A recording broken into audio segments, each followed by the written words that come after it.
Hey everybody.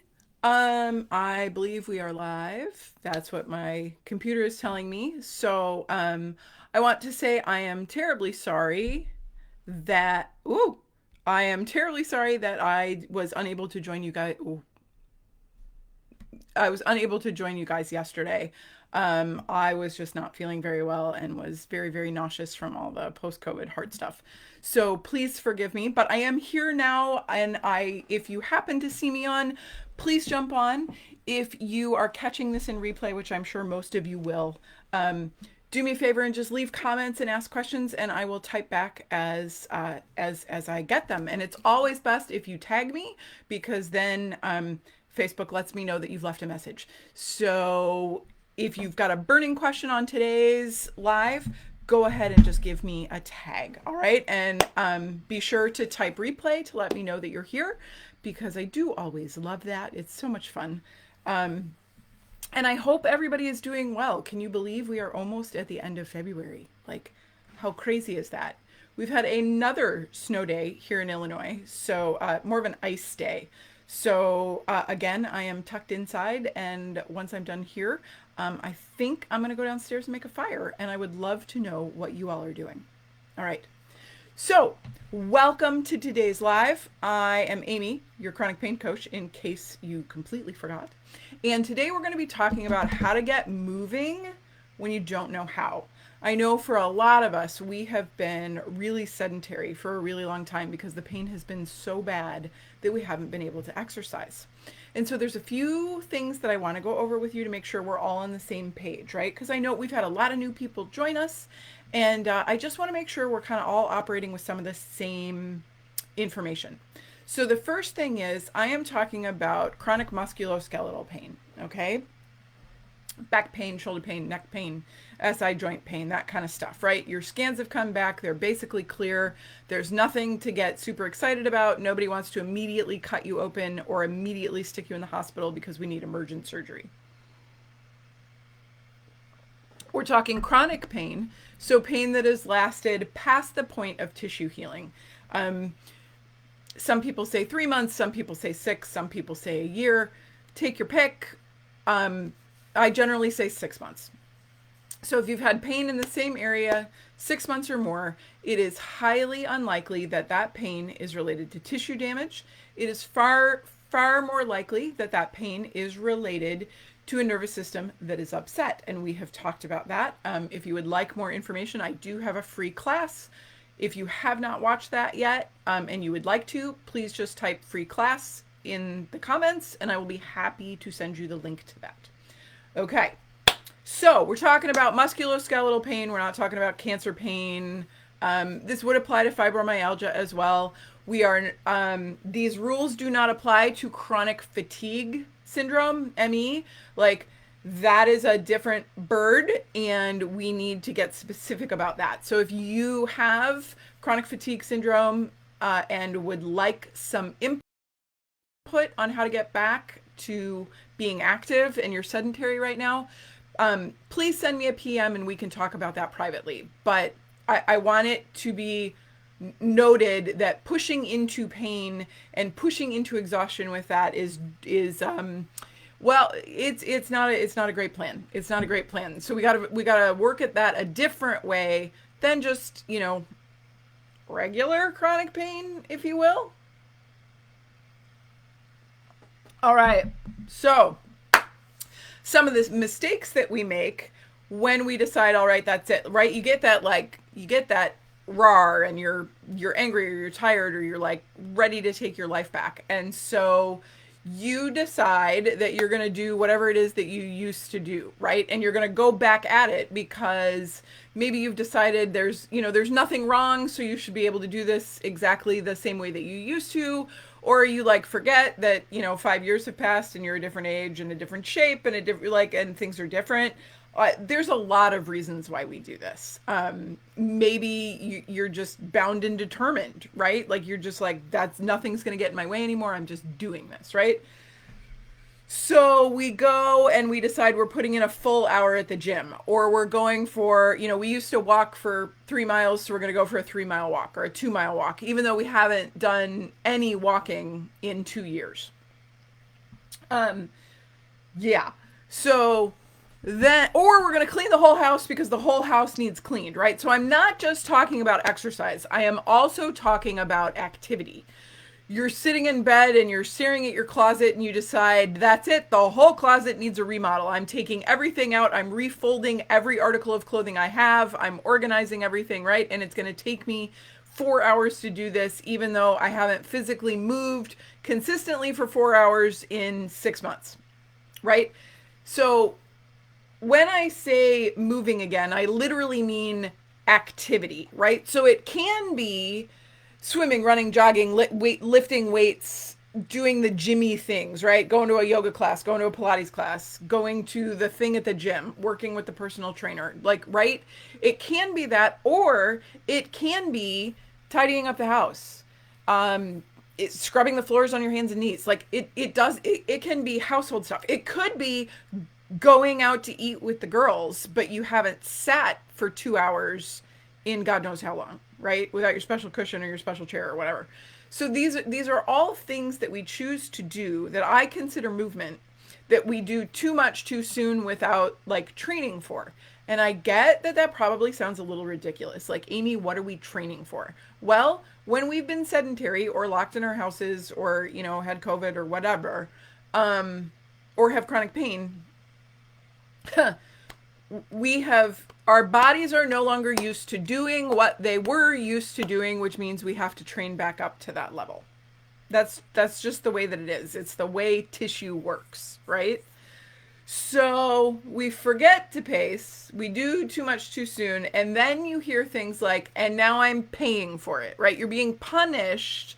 That's the language that we often use. We're being punished for trying to be normal, which is not a great mindset for our mental health or the ability to try to do these things again.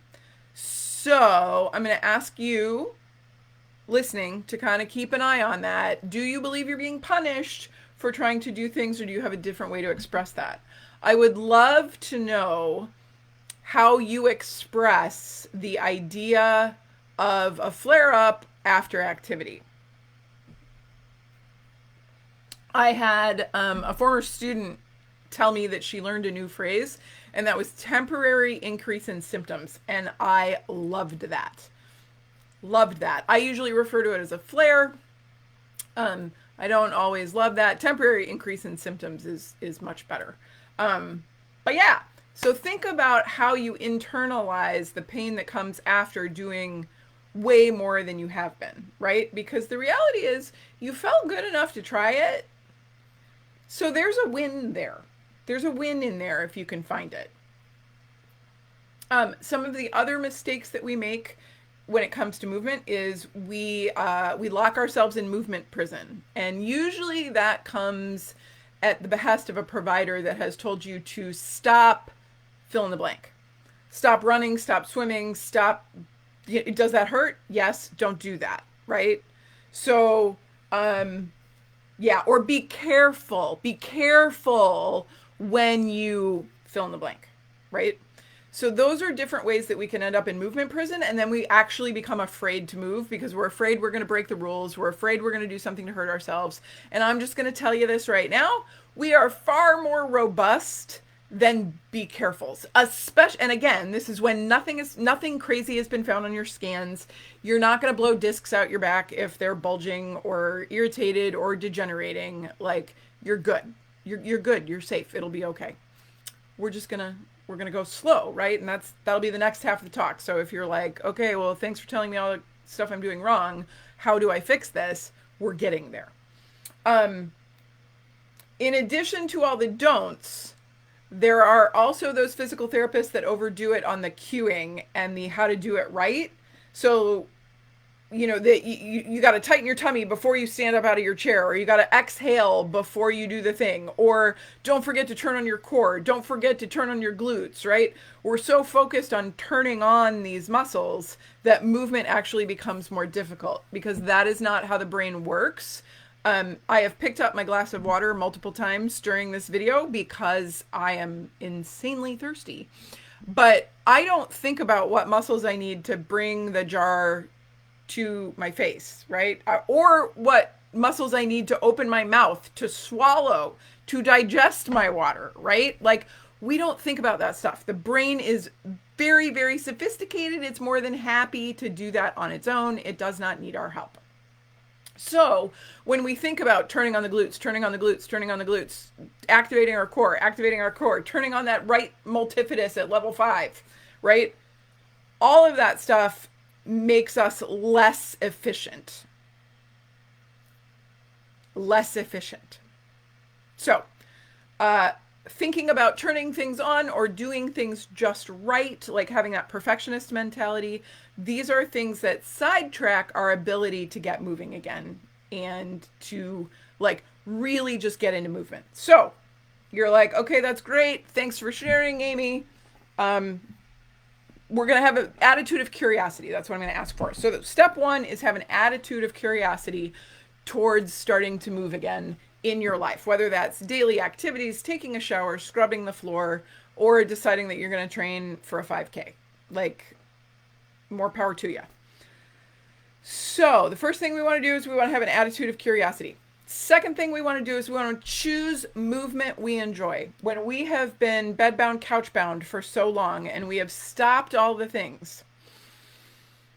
I love your physical therapist. I'm very glad that they gave you exercises. If those exercises do not bring you joy and are not bringing you closer to doing an activity that you want to be able to do, they are not helping you.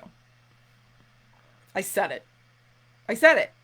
If they are not bringing you closer to an activity that you want to do, they are not helping you.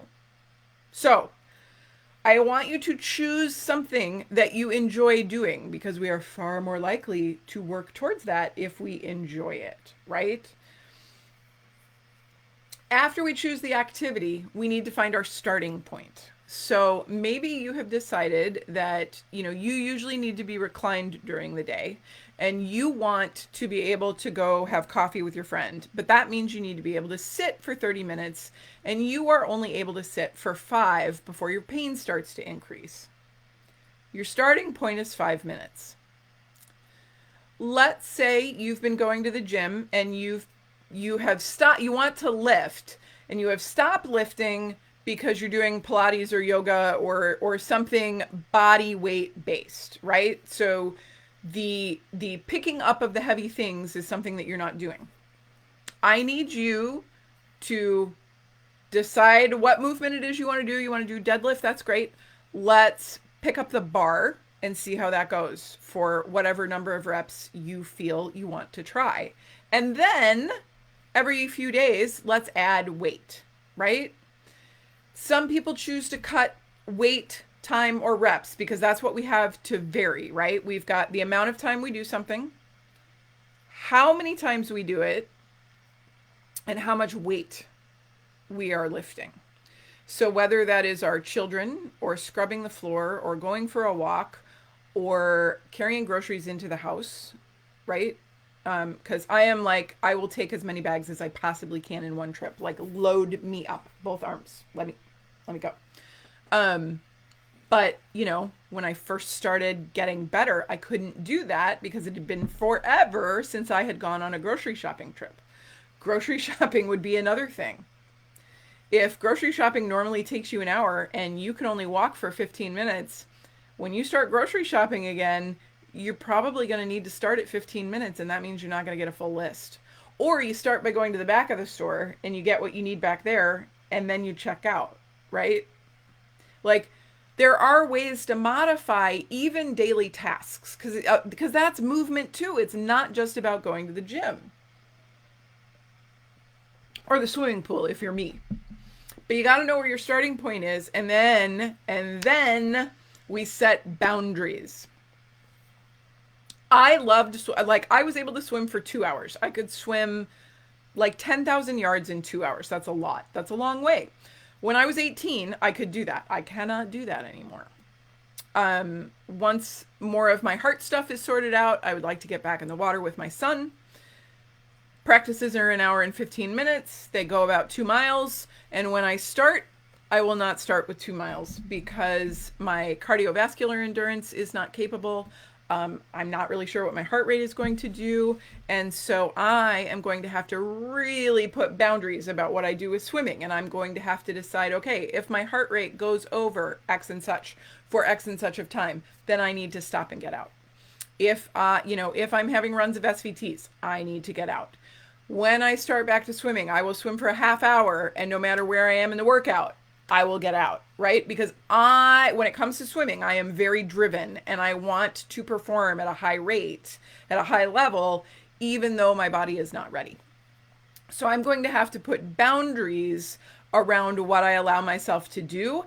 And because I'm not so good at following my own boundaries, I'm going to have to tell a coach or a teammate or a lame mate or somebody that is with me, these are my boundaries. If you see me exceeding them, would you please remind me that I said I was going to stop? Because most of us are not so hot at setting boundaries. We've got personality traits that cause us to push. And that's a wonderful thing, and it really helps us, just not here, because we're overloading our nervous systems, and what is going to result is an increase in pain. And that is no good. We don't want that. And so we've got to slowly start to add. That's a piece that most people do not do. So in my swimming example, I will go back for 30, even if that 30 minutes is easy, I will probably spend a week or two at 30 minutes before I increase that practice time. Because that way my body can get used to it. I can get used to it. I can adjust for fear and exhaustion and see what happens afterward, right? Like I can take care of all of that if I go slow and perform under my threshold. If I know I can lift 100 pounds, I'm going to go to the gym, and for a week or two, I'm going to lift 50. And then for a week, maybe for a week, I'm going to lift 50. And then another week, I'm going to lift 75. I'm going to build up to the place where I think I should be. That is a mistake we all make. And it's one of the mistakes that keeps us in pain. We do too much too fast. So when you go back, I'm going to scrub the entire kitchen. How about you start with half the kitchen floor? Like, does it have to be all the kitchen? Could you do half of it today and half of it tomorrow? These are elements of pacing, figuring out how to get done the things we want to get done within our capability at the time. And then we have to slowly push our capabilities outward. We have to build them, right? How do we do that? We get support. We set boundaries. We be realistic in our progression, right? If you, a fantastic app is Couch to 5K, right? Like, it builds you up in increments from sitting on the couch to being able to run a 5K. I think that's brilliant. And that's what we need. That's how we need to approach life, is incremental. We need to remember that rest is essential, because when I talk about what's filling your cup, when I talk about, excitable nervous systems, we're really talking about action potentials and excitability of a nervous system. And there's all of this sciencey stuff that's behind those phrases. And so when we add too much, we excite the nervous system too much, and the output for those of us in chronic pain is usually more pain. We're trying to come in under the radar. We're trying to come in under that threshold so that we do not set off the cascade of pain and excite all of these little nerves and neurons and all of the things, right? So I'm not just telling you to chill out and be slow on this because I don't want you to hurt yourself. I don't. But the bigger issue is getting the nervous system used to what we want it to do in small bites. When we take big bites, we overflow the cup, pain comes out, we get frustrated, we get angry with ourselves, we're hard on ourselves, we blame ourselves. And then this is not helpful, because now there's even less room before that nervous system goes off again. So we want to take whatever room we have and sneak up on it. We don't want to overflow it, right? We don't want to come past the top of the excitability. We want to come right to what the body can do and then back off and let it be and be like, yes, I did it. I succeeded. I did not overflow the cup with all of the things that I wanted to do. So we're going to have realistic expectations. We're going to increase in little amounts. If you need help figuring out what a little amount is, PM me. Let's have a quick consult. We can do this in 30 minutes. It's not that hard, right? So we can have a 30-minute consult and get you going on how you figure this stuff out. If you look in the guides section, last year I did a whole series on how to get moving again. There's probably 6 or 7 blog posts and lives. Feel free to watch those. You can always tag me and add questions in old videos, right? So use that guide section if you want personal attention for your specific situation and the movement you specifically want to do. Just go to www.restoringvenus.com, click work with me, pick a 30-minute consult, and we'll get you done, right? Easy peasy lemon squeezy, because that's the way moving should be. I don't want you to be afraid. I don't want you to be punishing yourself. I want you to get moving again because you deserve that. And maybe, just maybe, it's going to stop snowing in Illinois so I can walk outside instead of walking laps around my living room. Thank you for spending time with me today. I hope you have found this helpful. If so, please tell me, because, I do these lives for you, and I do hope that they're helping. If you have questions, please ask them in the comment sections, because other people are always learning from your questions.